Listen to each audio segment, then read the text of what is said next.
Pagtulog kayo, magpabantay kayo.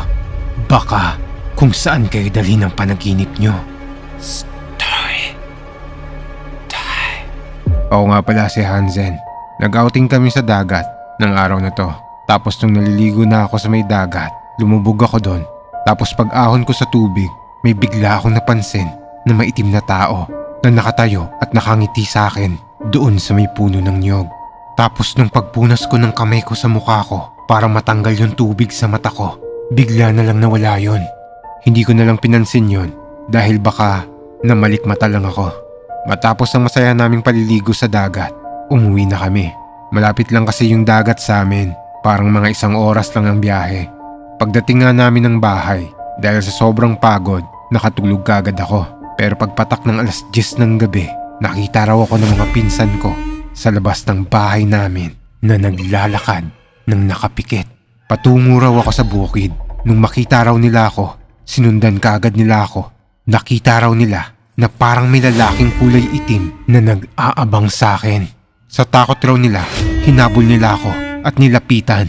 Dito na raw nila nalaman na naglalakad ako ng tulog. Hansen! Gumising ka! Huy! Gising, Hansen! Ginising raw nila ako. Paggising raw nila sa akin, nilingon nila yung lalaking kulay itim. Nang paglingon nila, nawala na raw yon.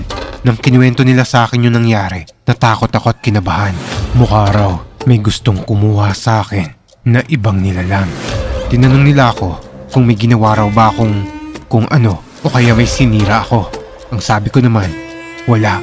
Ang alam ko lang, habang tulog akong naglalakad, para akong bata na tinuturuan pa lang ng tatay niya na maglakad.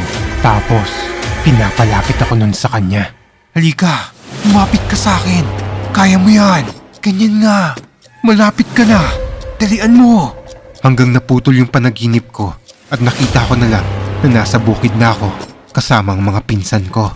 Matapos ang kwentuhan tungkol sa nangyari sa akin, natulog ulit ako at tumabi na muna ako kila mama para may magbantay sa akin. Hanggang sa kahimbingan ng tulog ko, bigla akong nakarinig ng malaking boses na bumubulong sa akin na sabi, "Pasalamat ka, ginising ka nila. Kung hindi, parehas na sana tayo ng mundong ginagalawan."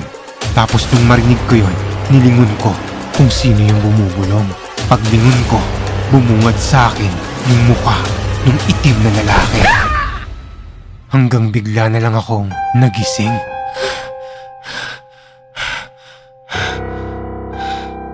Sabi ko na lang sa sarili ko, buti na lang panaginip lang. Pero simula ng araw na to, ito na rin yung simula ng maraming kababalaghan na naranasan ko sa buhay ko.